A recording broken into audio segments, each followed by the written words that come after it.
রাজাকা ইয়াউমিউ ওয়ালাদাতুহু উম্মু। আল্লাহর হাবিব রাহমাতুল লিল আলামিন বলেন, তুমি যেমন যদি আল্লাহকে পাওয়ার জন্য হজ করো, ঠিক তেমনি ওই হজ করতে গিয়ে গুনাহ করবা না, অহেতুক কথাবার্তা বলবা না। আল্লাহ পাকের হাবিব বলেন, তুমি ওই নিষ্পাপ শিশুর মতো, যে শিশুটা আজকে মায়ের গর্ভ থেকে ভূমিষ্ঠ হলো, ওর যেমন কোনো গুনাহ নাই, ওর যেমন কোনো গুনাহ হওয়ার কোনো আশঙ্কা নাই। যে ব্যক্তি মালিককে পাওয়ার জন্য হজ করবা, ঠিক তেমনি তোমারও কোনো গুনাহ থাকবে না, অটোমেটিক তুমিও নিষ্পাপ হয়ে যাইবা। বাংলাদেশের ভিতরে 99% মানুষের হজ ফরজ হয়ে আছে, কেউ জানে না।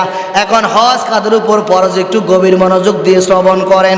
হজ হলো ওই সকল ব্যক্তির উপর ফরজ, ওই সকল ব্যক্তি হলো কারা, গভীর মনোযোগ দিয়ে শ্রবণ করেন। এই যে ধরেন আমি যে বাড়িতে বসবাস করি, এই বাড়ির ভিটা ছাড়া আমার 10 কোড়া জমিন আছে, অথবা আমার 20 কোড়া জমিন আছে, অথবা আমার 5-7 কোড়া জমিন আছে। এই জমিনটা এমন এক জায়গায় বিক্রি করলে, 2 কোড়া জমিন বিক্রি করলে আমার 10-12 লাখ টাকা চলে আসবো। ধরে নেন বর্তমান সময় তো হয়তো 7 হইতে 8 লক্ষ টাকা হজ করতে লাগে। হজ করতে গিয়ে আল্লাহর বান্দা 1-1.5 মাস ওখানে থাকবে। এই 1-1.5 মাস যে আল্লাহর বান্দা ওখানে থাকবে, 1-1.5 মাসের ভিতরে ফ্যামিলির ভিতরে যত মেনটেন খরচ আছে, আসা যাওয়া পর্যন্ত, ওইখান থেকে ফিরা পর্যন্ত, ওইখানে যাওয়ার খরচপাতি, আবার বাড়ি, এই যে সকলের খরচপাতি সবগুলি হ্যান্ডেল করে ধরে নেন আল্লাহর বান্দা ওখানে 1.5 মাস থাকবে। এই 1.5 মাসের ভিতরে ধরেন কোনো আল্লাহর বান্দা 2 লক্ষ টাকা খরচ লাগবে ফ্যামিলিতে। এই 2 লক্ষ টাকা দিয়ে গেল, আল্লাহর বান্দা ওইখানে যেতে লাগবে 7 লক্ষ টাকা। আল্লাহর বান্দা 7 লক্ষ টাকা নিয়েও চলে গেল, তা আপনার 2 কোড়া জমিন বিক্রি করলে হয়ে যায় 10 লক্ষ টাকা। এই গেল আপনার মাত্র 9 লক্ষ টাকা, আরো রইল 1 লক্ষ টাকা। এরে আল্লাহর বান্দারা, যদি মালিকের কাজ কেউ যদি করতে ইচ্ছা করে, আমি কোরবানি করব, কোনো দিকে তাকাবার আমার কোনো সুযোগ নাই। মালিক আমাকে কোরবানি করার জন্য আদেশ করলেন, আমি মালিকের হুকুম মানব। কে বলছে, কেন বলছে, এগুলি আমার দেখার দরকার নাই। কারণ আমি যে মায়ের গর্ভ থেকে একা এসেছি, আবার আমি আল্লাহর দরবারে একা একই যাওয়া লাগবো। এই দুনিয়াতে কত বন্ধুকে দেখা যায়, একই বন্ধু একের সাথে চলাফেরা করে, দোকানে চা খায়, আবার বাজারে আসা যাওয়ার সময় সময় কাটায়। আমি যখন নামাজে যাই, আমার বন্ধুকে আমি নামাজে নিতে পারি নাই। এরে আল্লাহর বান্দারা, অনেক বান্দাকে তো পাওয়া যায় ফ্রাইডে টু ফ্রাইডে নামাজ পড়ে, আর নামাজ কালাম আদায় করে না। ও আল্লাহর বান্দারা, ও আল্লাহর বান্দিরে, একটু ভালো করে শ্রবণ করো। ওই কবরে যে যাইবা, ওই কবরে কি নিয়ে থাকবা, একটু ভালো ভালো কাজগুলি করো না রে বাবা। একদিন তো সময় শেষ হয়ে যাবে, সবাই তোমার জানাজার খবর পড়ে জানাজা পড়ার জন্য আসবে। চতুর্দিক থেকে তোমার আত্মীয় স্বজন বাড়ি ভর করবে, কেউ কান্নাকাটি করে তোমার জন্য এই কথাটা বলবে।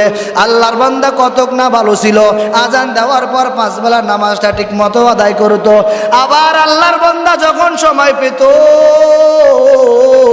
আবার গভীর রাত্রে উঠিয়া মালিককে কান্নাকাটি করতো। এরে আল্লাহর বান্দারা, আইস তো টাকা থাকার পরও আমরা হজ করতে পারি না, আইস তো আমাদের অনেক কিছু থাকার পরও আমরা হজ করতে পারি না। তো আল্লাহ যদি এই কথা বলে, বান্দা শুনো, আমি আল্লাহ তো তোমাকে টাকার মালিক বানাইলাম, আমি আল্লাহ তো তোমাকে সব কিছু ব্যবস্থা করে দিলাম, কেন আমি আল্লাহর জন্য খরচ করলি না, কেন আমি আল্লাহর পথে খরচ করলি না, কেন আমি আল্লাহর পথের জন্য দিলি না? এ বান্দারা, আইস তো দুনিয়াতে ছেলে মেয়ের জন্য করতে গিয়ে নামাজ কালাম ঠিক মতো আদায় করা যায় না। অনেকে আবার চিন্তা করে, মেয়েটা তো এখনো বিবাহ আমি দেই নাই, ছেলেটাকে এখন আমি বিদেশ পাঠাইতে পারি নাই, আবার বাড়ির পাশে আমার ওই পাশের জমিটা আমি ক্রয় করতে পারি নাই।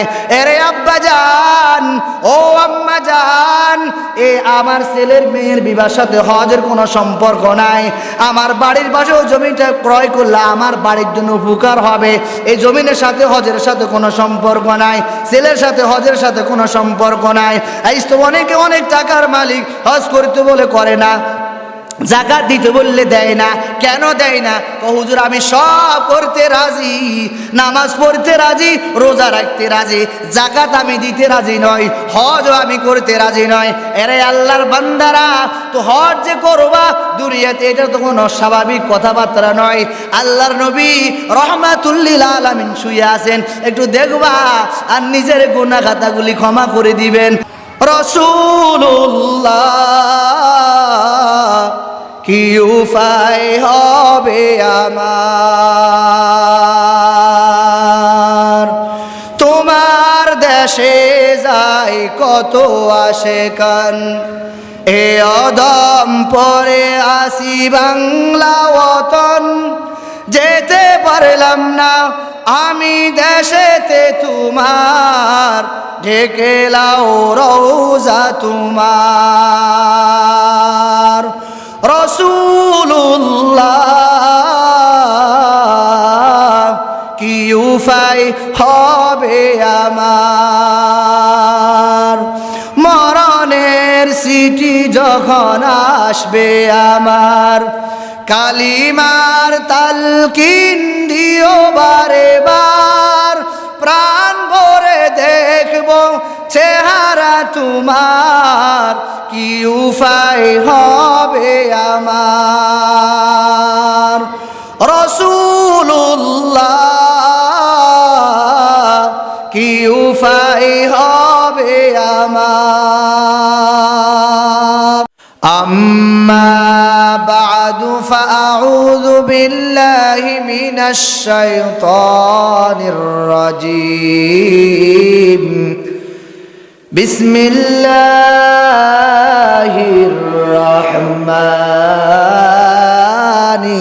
রহিম। ওয়ালিল্লাহি আলান নাসি হিজ্জুল বাইতি মান ইসতাতাআ ইলাইহি সাবিলা ওয়া মান কাফারা ফাইন্নাল্লাহা গনিয়্যুন আনিল আলামিন। وقال رسول الله صلى الله عليه وسلم إن الله قد فرض عليكم الحج فحجوا أو كما قال عليه الصلاة والسلام। सारे दुनिया होगा काली सब दरख्त हो कलम, सारे दरिया होगा काली सब दरख्त हो कलम, जिंदगी भर लिखते रहे ना होगा तारीफ खत्म। अल्हम्दुलिल्लाह, अल्लाह ताला दरबारे लाखों कोटी शुक्रिया, যিনি আমাদেরকে দয়াময় করে ইহসান করে ভালোবাসে, জান্নাতের বাগানে দিনী পরিবেশে আখিরাতকে সামনে রেখে আমল করার নিয়তে দিনই কিছু কথাবার্তা আলোকপাত করার সুবর্ণ সুযোগটুকু যিনি দান করেছেন, সে মহান আল্লাহ সুবহানাহু ওয়া তাআলা দরবারে অন্তরস্থল থেকে কালিমাত শুকর জ্ঞাপন করছি আলহামদুলিল্লাহ। আজকে আমরা কথা শুনবো ইনশাআল্লাহ তাআলা হজ সম্পর্কে। যেহেতু শাওয়াল, জিলকদ, জিলহজ আল আশহুর মালুমাত, হজের নির্দিষ্ট কয়েকটি মাস রয়েছে। সে নির্দিষ্ট মাসগুলি হলো শাওয়াল মাস, জিলকদ মাস, জিলহজ মাস। এদিকে গেল 6 রোজা, অন্যদিকে হলো আবার হজ, এরপর আবার আসতেছে কোরবানি। তে শাওয়াল, জিলকদ, জিলহজ এই 3 মাস হলো মূলত হজের মৌসুম, হজের মাস। হজের নিবন্ধন শুরু হলো, হজের বিভিন্ন কাজকর্ম শুরু হয়ে গেল। যারা হজ করবে ওরা মোটামুটি নিবন্ধন করা শুরু করলো, পাসপোর্ট করা শুরু করলো। যারা হজ করবে ওরা ওদের হজের বিভিন্ন প্ল্যান প্রোগ্রামগুলি ওরা শুরু করলো। হজ নামাজ যেমন ফরজ, রোজা যেমন ফরজ, পর্দা যেমন ফরজ, যাকাত দেওয়া যেমন ফরজ, এই আল্লাহর বান্দারা ঠিক তেমনি হজ করাও ফরজ। আল্লাহর হাবিব রাহমাতুল লিল আলামিন বলেন, এই আমার উম্মতের দল, এই দুনিয়া আল্লাহ পাক রব্বুল আলামিন নির্দিষ্ট সময় দিয়ে তোমাকে আমাকে প্রেরণ করেছেন। আবার যখন অনির্দিষ্ট সময় শেষ হয়ে যাবে, তুমি আবার যে মালিকের কাছ থেকে দুনিয়াতে যে মালিক আবার আমাকে প্রেরণ করেছেন ঠিক তেমনি আবার ওই মালিক যখন আমাকে আপনাকে ডাক দিবে, আমি আপনি ঠিক ওই মালিকের সামনে আবার হাজিরা দিতে হবে। তো আল্লাহ তাআলা এই যে আমাকে আপনাকে নির্দিষ্ট একটা সময় দিয়ে দুনিয়াতে প্রেরণ করেছেন, তো এই যে নির্দিষ্ট সময় পাওয়ার পর কারো 70 বছর, কারো 80 বছর, কারো 90 বছর, এই আল্লাহর বান্দারা এই 70 বছরের ভিতরে যদি আমি আমার আখিরাতে অকালান্ত যে জায়গা থাকার কোনো নির্দিষ্ট কোনো মেয়াদ নাই, শুরু আছে যার কোনো শেষ নাই, ওই জায়গার সুখ শান্তির জন্য এই 70 বছর বয়সের ভিতরে আমাকে ভালো ভালো কাজগুলি করতে হবে। নামাজ আমাকে পড়তে হবে, তিলাওয়াত আমাকে করতে হবে, বেপরদা আমাকে চলা যাবে না, হজ আমাকে করতে হবে, যাকাত আমাকে দিতে হবে, রমজান মাসের রোজাগুলি আমাকে ঠিকমতো রাখতে হবে, মালিকের অন্য অন্য যাবতীয় হুকুম আহকামগুলি আমাকে পরিপূর্ণ আদায় করতে হবে। যে কাজগুলি করার জন্য আল্লাহ পাক আদেশ করেছেন ওই কাজগুলি আমাকে করতে হবে। মালিক যে কাজ থেকে আমাকে আপনাকে নিষেধ করেছেন ওই কাজ থেকে আমাকে আপনাকে দূরে থাকতে হবে।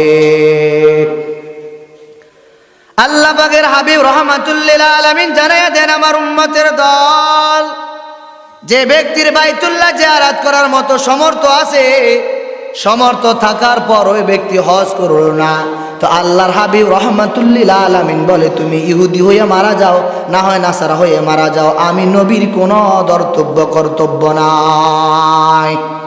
কত বড় একটা গুরুত্বপূর্ণ কথা, যে নবীর 63 বছর জিন্দিগির ভিতরে কোনো মিথ্যা কথা নাই, যে নবীর স্ত্রী ছিল 9 জন অথবা 11 জন, ওই নবীর 11 জন স্ত্রী ছিল, কখনো কোনো স্ত্রী অভিযোগ করে নাই। ওই নবীকে দেখলে, ওই নবীকে দেখার পর তিক্ত মিঠাগুলি অটোমেটিক লবণাক্ত পানিগুলি মিষ্টি হয়ে যেত। আল্লাহ পাকের হাবিব যে রাস্তা চলাফেরা করতেন ওই রাস্তা থেকে আবার গ্রান বাহির হতো। আল্লাহ পাকের হাবিব যে রাস্তায় চলাফেরা করতেন আসমান আল্লাহ পাকের হাবিবকে ছায়া দিত। ওই নবী বলেন আমার উম্মতের দল শুনো, আমি নবী বলে দিলাম যার বাইতুল্লাহ জিয়ারত করার মতো সমর্থ আছে, ওই ব্যক্তি সমর্থ থাকার পর ওই ব্যক্তি যদি হজ না করা, আমি নবী বলে দিলাম ওই ব্যক্তি ইহুদি হয়ে মারা যাক, না হয় নাসারা হয়ে মারা যাক, আমি নবী এটার কোনো দায়িত্ব কর্তব্য আমার নয়। এ আব্বা জান, ও আম্মা জান, একটু ভালো করে গভীর মনোযোগ দিয়ে শ্রবণ করার কথা। এমন একজন নবী আমার আপনার ব্যাপারে এই কথাটা বললেন যে নবীর জিন্দেগির ভিতরে কোনো মিথ্যা কথা নাই।